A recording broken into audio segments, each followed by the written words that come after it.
नमस्कार। आज हमारे पास एक दिलचस्प किताब की कुछ अंश हैं। ये पर्सनल ग्रोथ पर है, मतलब व्यक्तिगत विकास पर, और इसमें अनुशासन, टालमटोल से कैसे निपटें, एनर्जी मैनेजमेंट और हाँ, मेंटल क्लैरिटी जैसे विषयों पर बात की गई है। तो आज हम इन्हीं विचारों की गहराई में उतरेंगे। मिशन है टालमटोल की आदत को समझना, उसे तोड़ना, शुरू किए काम को खत्म करने की क्या अहमियत है ये जानना, अपनी एनर्जी कैसे बचाएं और हाँ, लगातार सीखते रहना क्यों जरूरी है। ये सब थ्योरी नहीं, बल्कि असल जिंदगी में काम आने वाले तरीके हैं। तो चलिए शुरू करते हैं। पहला बड़ा मुद्दा, जैसा मैंने कहा, टालमटोल मतलब प्रोक्रेस्टिनेशन। लेखक का तर्क है कि अनुशासन तब बनता है जब हम वो काम भी करते हैं जिसे करने का हमारा बिल्कुल मन नहीं होता। ये लाइन मुझे बहुत अच्छी लगी। हर बार जब आप तब काम करते हैं जब आपका मन नहीं होता, आप अनुशासन बनाते हैं।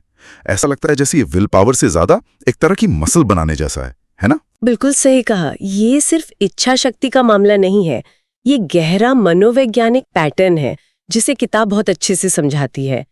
लेखक इसे दिमाग की जो एक नेचुरल टेंडेंसी होती है ना, आराम खोजने की, हाँ, कंफर्ट जोन, बिल्कुल, और हमारी आत्मा या कह ले हमारी जो अंदर की इच्छा है आगे बढ़ने की, विस्तार करने की, उसके बीच का एक टकराव बताते हैं। अच्छा। दिमाग तो वही पुराने आसान रास्ते खोजता है, लेकिन ग्रोथ वो तो अक्सर मुश्किल और अपरिचित रास्तों पर ही होती है। हाँ, और इसी टकराव से वो अंदर की कश्मकश पैदा होती है। वो आवाज जो कहती है अरे बाद में कर लेंगे या अभी मूड नहीं है। सही।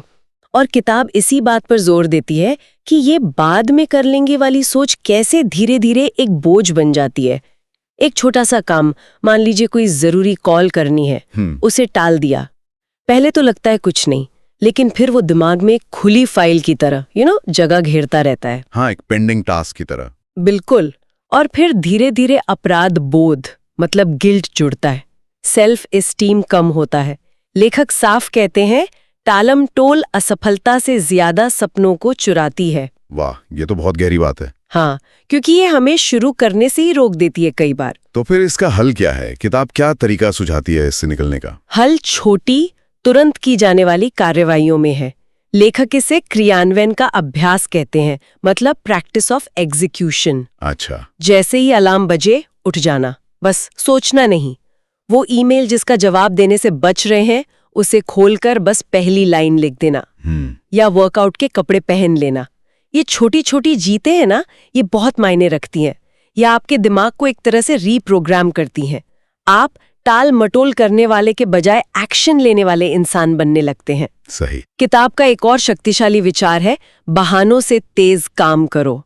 मतलब जब हिचकिचाहट हो, सोच विचार में पड़ने के बजाय बस पहला कदम उठा लो। पहला कदम। हाँ, एक्शन अपने आप मोमेंटम बनाता है। ये वाकई बहुत पावरफुल है, छोटी छोटी जीतें जमा करना। और ये सीधे तौर पर अगले आइडिया से जुड़ता है जिस पर किताब जोर देती है, शुरू किए गए काम को खत्म करना।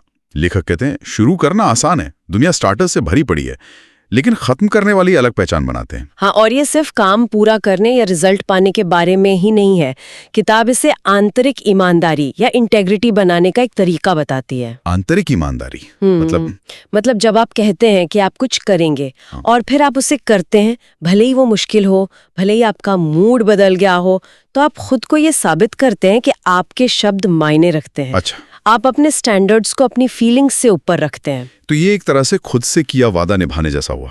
बिल्कुल। और किताब ये भी बताती है कि अधूरे काम सिर्फ हमारी टू डू लिस्ट में जगह नहीं घेरते, वो हमारी मेंटल एनर्जी भी चूसते हैं। हाँ। इसे ओपन लूप्स कहा गया है। Open loops? हाँ, मतलब दिमाग लगातार उन अधूरे कामों पर वापस जाता रहता है, चिंता करता है, प्लानिंग करता है। ये एक बैकग्राउंड ऐप की तरह है जो फोन की बैटरी खाता रहता है। अरे वाह, ये ओपन लूप्स वाला विचार मुझे बहुत रिलेटेबल लगा। जैसे कंप्यूटर में बहुत सारे टैब खुले हों और वो धीमा पड़ जाता है, वैसे ही कुछ। एकदम सही एनालॉजी है। काम पूरा करना उन टैब्स को बंद करने जैसा है। इससे मेंटल क्लैरिटी आती है। लेखक कहते हैं पूर्णता स्पष्टता लाती है। जब आप किसी काम को पूरा करते हैं तो आप सिर्फ उस काम को खत्म नहीं करते, आप अपनी पहचान को भी थोड़ा बदलते हैं। आप एक ऐसे व्यक्ति बनते हैं जो भरोसेमंद है, जो चीजों को अंजाम तक पहुंचाता है। सही है। ये परफेक्शन के बारे में नहीं है कि सब कुछ एकदम सही हो। ये पूरा करने की जो कमिटमेंट है उसके बारे में है। और किताब ये भी कहती है भी असली ग्रोथ मुश्किल कामों को पूरा करने से आती है, आसान शुरुआत से नहीं। ये थोड़ा चैलेंजिंग लगता है। हाँ, क्योंकि आसान शुरुआत तो कोई भी कर सकता है। असली परीक्षा तो तब होती है जब शुरू का उत्साह कम हो जाता है, मुश्किलें आती हैं, काम शायद बोरिंग लगने लगता है। हाँ, वो बीच का मुश्किल दौर। बिल्कुल। उस पॉइंट पर टिके रहना और काम पूरा करना वही कैरेक्टर बनाता है, जैसा किताब में बताया गया है। ये हमें समय के साथ काम करना सिखाता है, न कि बार बार नई शुरुआत करके समय बर्बाद करना। और काम पूरा करने का जो संतोष मिलता है, जो कॉन्फिडेंस आता है, वो अधूरा छोड़ने की जो टेम्पररी राहत होती ना, उससे कहीं ज्यादा गहरा और टिकाऊ होता है। तो टाल-मटोल पर काबू पाना और कामों को पूरा करना, ये दोनों ही हमारी मेंटल एनर्जी और फोकस से जुड़े हैं। और यहीं पर किताब का तीसरा अहम पॉइंट आता है, अपनी एनर्जी की रक्षा करना, खासकर ना कहने की कला सीखकर। ये सिर्फ सोने या खाने से मिलने वाली एनर्जी की बात नहीं है, है ना? सही कहा। किताब इस पर बहुत जोर देती है कि हमारी एनर्जी एक लिमिटेड रिसोर्स है और हम अक्सर इसे गलत चीजों पर बर्बाद कर देते हैं। लेखक का तर्क है कि थकान अक्सर बहुत ज्यादा काम करने से नहीं होती, बल्कि बहुत ज्यादा महत्वहीन काम करने से होती है। अच्छा। या ऐसी चीजों में एनर्जी लगाने से होती है जो हमें निचोड़ लेती है। हर गैर जरूरी हाँ हमारी एनर्जी और फोकस का एक छोटा सा हिस्सा छीन लेती है। तो ना कहना स्वार्थ नहीं बल्कि सेल्फ प्रिजर्वेशन है। किताब इसे कैसे देखती है? किताब इसे एक जरूरी स्किल के तौर पे देखती है, बाउंड्री सेटिंग। ये स्वार्थ नहीं बल्कि सेल्फ रिस्पेक्ट और स्ट्रेटेजिक फोकस का काम है। लेखक एक दिलचस्प बात कहते हैं, बड़ी सफलताएं अक्सर ज्यादा चीजें जोड़ने से नहीं मिलती, बल्कि उन चीजों को हटाने से मिलती हैं जो आपकी एनर्जी चूसती हैं। इसमें शामिल हो सकती है जैसे लगातार नेगेटिव बातें करने वाले लोग या ऐसी बातचीत, ऐसे काम जो आपके असल लक्ष्यों से मेल नहीं खाते, या टॉक्सिक रिश्ते। लेकिन ना कहना अक्सर मुश्किल होता है। मतलब हम दूसरों को निराश नहीं करना चाहते। हाँ बिल्कुल। और किताब इस सोशल प्रेशर को मानती है, लेकिन वो तर्क देती है कि दूसरों को खुश करने के लिए लगातार अपनी जरूरतों और प्राथमिकताओं को इग्नोर करना वो सस्टेनेबल नहीं है। सही बात है। ये धीरे धीरे आपको अंदर से कड़वा बना सकता है या बर्नआउट की तरफ ले जा सकता है। किताब हमें अपनी जो इंटरनल रिस्पॉन्स है उन पर ध्यान देने के लिए कहती है।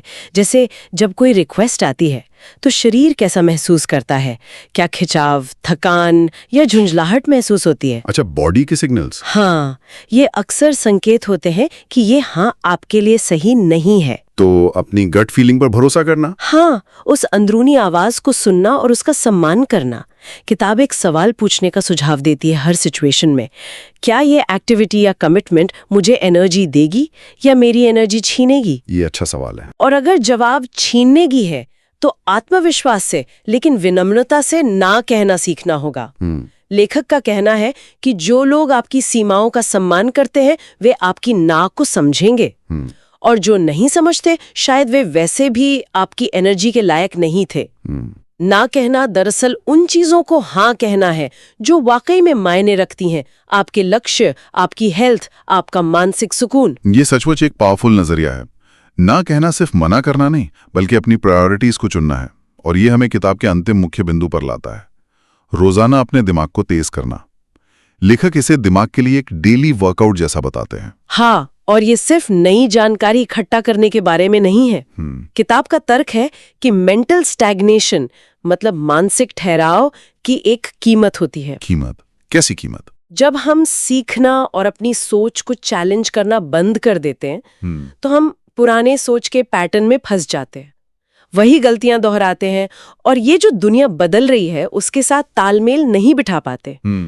लेखक कहते हैं अगर आपकी सोच विकसित नहीं हो रही है तो आप अनिवार्य रूप से पीछे जा रहे हैं, भले ही आप स्थिर महसूस करें। तो रोजाना सीखने का मतलब सिर्फ एकेडमिक पढ़ाई नहीं है जैसे स्कूल कॉलेज में होता है। बिल्कुल नहीं। किताब इसे बहुत वाइड सेंस में देखती है। ये कुछ भी हो सकता है जो आपकी सोच को स्टिम्युलेट करे या आपको एक नया पर्सपेक्टिव दे। जैसे ये पॉडकास्ट सुनना या कोई अच्छा आर्टिकल पढ़ना, उसका विश्लेषण करना, किसी किताब के कुछ पन्ने पढ़ना जो आपके विचारों को चुनौती दें, या किसी ऐसे व्यक्ति के साथ गहरी बातचीत करना जिसका नजरिया आपसे अलग हो। अच्छा। यहाँ तक कि अपने दिन के जो अनुभव है उन पर सोचना, उनसे सीखना, वो भी इसमें शामिल है। और इसके फायदे क्या हैं? मतलब एक तेज दिमाग होने से प्रैक्टिकल लाइफ में क्या फर्क पड़ता है? को ज्यादा ऑब्जेक्टिवली देख सकता है। वो प्रॉब्लम्स को ज्यादा क्रिएटिव तरीके से सॉल्व कर सकता है। ये जरूरी और गैर जरूरी के बीच बेहतर ढंग से फर्क कर सकता है, जिससे फोकस बढ़ता है। लेखक इसे मानसिक स्वतंत्रता कहते हैं। मानसिक स्वतंत्रता। हाँ, मतलब कंफ्यूजन, रिएक्शन और पुरानी धारणाओं के जाल से मुक्ति। तो ये सिर्फ ज्यादा जानने के बारे में नहीं, बल्कि बेहतर सोचने के बारे में है। बिल्कुल सही। ये एक्टिवली नॉलेज लेने और उसे अपने अंदर उतारने का एक डिसिप्लिन्ड अभ्यास है। तरीका उतना जरूरी नहीं है जितनी कि रोजाना कुछ नया सीखने की कमिटमेंट। किताब कहती है कि ये हमारी जिम्मेदारी है कि हम अपने मेंटल टूल्स को शार्प रखें, जैसे एक कारीगर अपने औजारों का ध्यान रखता है। सही बात है। ये लाइफ लॉन्ग ग्रोथ की मानसिकता अपनाने के बारे में है। तो अगर हम इन चारों आइडियाज को एक साथ देखें, टालमटोल पर काबू पाना, कामों को पूरा करना, एनर्जी की रक्षा करना और लगातार सीखना, तो ये सब मिलकर एक बहुत ही पावरफुल फ्रेमवर्क बनाते हैं। हाँ, ये अलग अलग टिप्स नहीं हैं, बल्कि एक दूसरे से गहराई से जुड़े हुए प्रिंसिपल्स हैं। जब आप टालमटोल कम करते हैं तो आपके पास काम पूरा करने के लिए ज्यादा एनर्जी होती है। सही।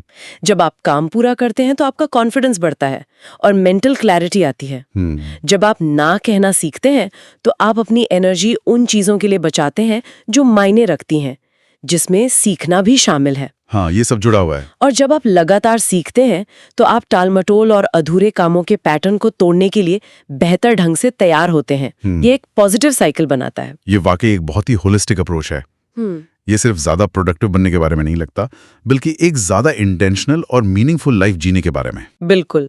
किताब हमें सिर्फ प्रोडक्टिविटी हैक्स नहीं दे रही है, ये हमें अपने साथ, अपने समय के साथ और अपनी कैपेसिटी के साथ अपने रिश्ते को फिर से डिफाइन करने के लिए टूल्स दे रही है। ये सेल्फ डिसिप्लिन, क्लैरिटी और अंदरूनी ताकत बनाने की एक यात्रा है। इसने निश्चित रूप से सोचने के लिए बहुत कुछ दिया है। तो संक्षेप में हमने देखा कि कैसे छोटी तुरंत की कार्रवाइयां टालमटोल की आदत को तोड़ सकती हैं, कैसे कामों को पूरा करना सिर्फ एक अचीवमेंट नहीं बल्कि कैरेक्टर बनाने का काम है, कैसे ना कहना हमारी सबसे कीमती चीज, हमारी एनर्जी की रक्षा करने का एक तरीका है, और कैसे रोजाना सीखना हमें मेंटली शार्प और अडेप्टेबल बनाए रखता है। और शायद सबसे महत्वपूर्ण सवाल जो ये किताब हमारे लिए छोड़ती है वो ये है, इन प्रिंसिपल्स को जानने के बाद आज आप कौन सा एक छोटा ठोस कदम उठा सकते हैं? एक्शन की बात। हाँ, कौन सी एक चल रही कार्रवाई है जिसे आप अभी शुरू कर सकते हैं? कौन सा एक काम है जिसे आप आज पूरा करने का संकल्प ले सकते हैं? कौन सी एक गैर जरूरी हाँ है जिसे आप ना में बदल सकते हैं?